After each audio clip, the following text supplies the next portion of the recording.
كثير بحب الشغل يعني بحب على طول يكون في على طول قصص جديده بالسوق موجوده فيها، نحن الاول اللي بنكون عم ننزلها.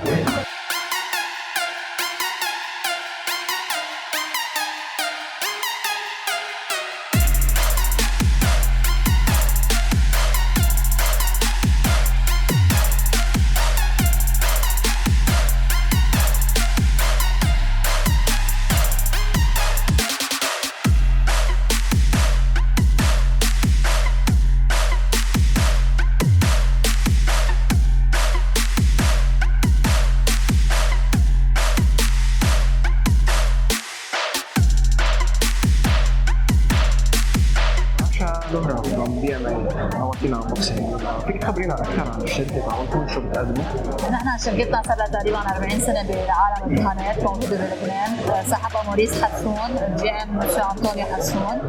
كل شيء all kind of paints، يعني عم نحكي دهان داخلي، دهان خارجي، دهان خشب، حديد، بوكسارد، موانع نعش، ديكوراتيف، مارين بينتس، زيدي ايبوكسي all kind of paints. شو اللي بيميزكم عن الشركة الثانية؟ شو اللي بيميزنا عن الشركة الثانية؟ انه طموحين وعطونا عنا برودكتس جديدة، وعطونا عنا تطور، انه ما نتصور وما نطلع عطونا نطلع بنشوف القصص الجديدة، بنفوض ايتمز جداد. نحن عنا تقريبا 5000 ايتمز بالشركة، ومديري شخص كثير بحب الشغل يعني بحب على طول يكون في على طول قصص جديدة بالسوق موجودة فيها، نحن الاول اللي بنكون عم ننزلها. شو رأيك بوجودكم بحدث مثل البروجكت؟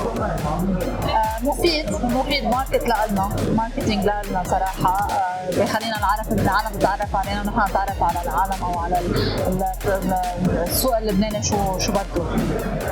نتمنى التوفيق ونرجع نواتينا. ثانك يو، ميرسي لكم.